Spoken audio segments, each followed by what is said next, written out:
రాష్ట్ర వ్యాప్తంగా పెండింగ్లో ఉన్నటువంటి ఫీజు రియంబర్స్మెంట్ వసతి దీవెన బకాయిలు విడుదల చేయాలని చెప్పేసి ఏఐఎస్ఎఫ్ రాష్ట్ర సమితి పిలుపు మేరకు మరి అనంతపురం జిల్లా వ్యాప్తంగా రేపటి నుంచి ప్రతి నియోజకవర్గంలో ఒక రోజు పాటు 7 రోజుల పాటు ఆందోళన కార్యక్రమాలకు మరి పిలుపునివ్వడం జరుగుతోంది.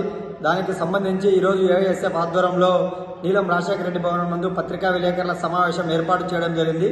ప్రధానంగా రాష్ట్ర ప్రభుత్వం ఇవాళ జగన్మోహన్ రెడ్డి ప్రభుత్వం అధికారంలో ఉన్నటువంటి సందర్భంలో యువగలం పాదయాత్ర చేస్తున్నటువంటి ప్రస్తుత విద్యాశాఖ మంత్రి నారా లోకేష్ గారు మన ప్రభుత్వం అధికారంలోకి వచ్చినటువంటి నెల రోజుల్లోపే రాష్ట్ర వ్యాప్తంగా పెండింగ్లో ఉన్నటువంటి ఫీజు రింబర్స్మెంట్, వసతి దీవెన బకాయిలు, స్కాలర్షిప్లు తక్షణమే విద్యార్థుల ఖాతాల్లో వేస్తామని చెప్పి మరి ఇంటింటా ఊరురా తిరుగుతున్నటువంటి పాదయాత్ర సమయంలో ఇచ్చేటువంటి హామీని ఇవాళ అధికారంలోకి వచ్చి ఏడాది పూర్తయినప్పటికీ కూడా నేటికి విద్యార్థుల ఖాతాలలో మరి ఫీజు రింబర్స్మెంట్ బకాయిలు జమ కాలేదని చెప్పి ఈ సందర్భంగా తెలియజేస్తా ఉన్నాం.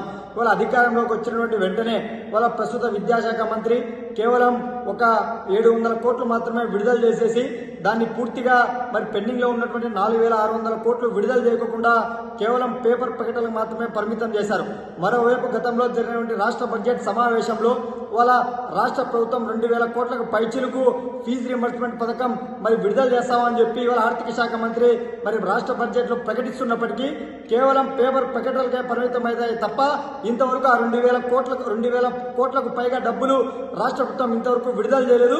మరి తక్షణమే ఇవాళ రాష్ట్ర వ్యాప్తంగా ఉన్నటువంటి విద్యార్థులు ఫీజు రియంబర్స్మెంట్ అందక ఇవాళ వాళ్ళకు ఉద్యోగాలు వస్తున్నప్పటికీ, వాళ్ళ కోర్సు పూర్తి చేసుకున్నప్పటికీ, వాళ్ళ సర్టిఫికెట్ లేక, ఉన్నత చదువులు చదవలేక, ఉద్యోగాలకు వెళ్ళలేక కూలీ నాలి పని చేసుకున్నటువంటి పరిస్థితి ఈ రాష్ట్రంలో నెలకొంది. మరి తక్షణమే రాష్ట్ర విద్యాశాఖ మంత్రి దీనిపైన స్పందించి ఏదైతే రాష్ట్ర వ్యాప్తంగా పెండింగ్ లో ఉన్నాయో 4600 కోట్ల ఫీజు రింబర్స్మెంట్, వసతి దీవెన బకాయిలు, స్కాలర్షిప్లు తక్షణమే విడుదల చేయాలని చెప్పి మేఎస్ఎఫ్ గా డిమాండ్ చేస్తున్నాం. అదేవిధంగా ఇవాళ గత ప్రభుత్వంలో ఉన్నటువంటి సందర్భంలో ఏదైతే ఎన్నికల మేనిఫెస్టోలో ఉందో మరి పీజీ విద్యార్థులకు శాపంగా మాటువంటి జీవో నెంబర్ 77 తక్షణమే రద్దు చేయాలని చెప్పి ప్రధానంగా డిమాండ్ చేస్తున్నాం. ఇవాళ జీవో నెంబర్ 77 స్పష్టంగా కేవలం ప్రభుత్వ విద్యా సంస్థలో చదివేటువంటి వారికి మాత్రమే ఫీజు రియంబర్స్మెంట్ పథకం వర్తింపజేస్తుంది. ఇవాళ ప్రైవేట్ కార్పొరేట్ విద్యా సంస్థలో చదివేటువంటి వారికి ఫీజు రియంబర్స్మెంట్ పథకం వర్తింపజేయదని చెప్పి స్పష్టంగా చెప్తా ఉంది. దానివల్ల ఇవాళ పేద మధ్య తరగతికి సంబంధించినటువంటి విద్యార్థులు ఉన్నత చదువు దూరమైనటువంటి పరిస్థితి కొనసాగుతుంది. మరి తక్షణమే ఏదైతే ఎన్నికల మేనిఫెస్టోలో ఇచ్చారో ఆ మేనిఫెస్టో ప్రకారం జీవో నెంబర్ 77 తక్షణమే రద్దు చేయాలని చెప్పి ప్రధానంగా డిమాండ్ చేస్తున్నాం.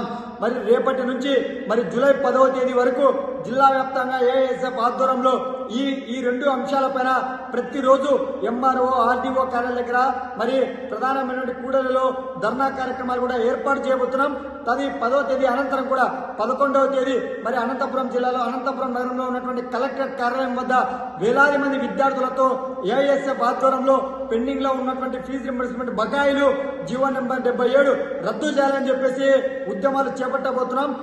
ఈ కార్యక్రమాలకు మరి జిల్లా వ్యాప్తంగా మరి పెద్ద ఎత్తున విద్యార్థులు, మరి తల్లిదండ్రులు, మేధావులందరూ కూడా ఈ ఉద్యమంలో ప్రత్యక్షంగా పాల్గొనాలని చెప్పి ఈ సందర్భంగా తెలియజేస్తూ రాష్ట్ర ప్రభుత్వం కూడా మరొకసారి పునరాలోచించుకొని ఏదైతే మీరు రాష్ట్ర బడ్జెట్ లో ప్రకటించారో ఆ 2000 కోట్లు పెండింగ్ లో ఉన్నటువంటి 4600 కోట్లు బకాయిలు తక్షణమే విడుదల చేయాలని చెప్పి రాష్ట్ర ప్రభుత్వాన్ని ప్రధానంగా డిమాండ్ చేస్తా ఉన్నాం.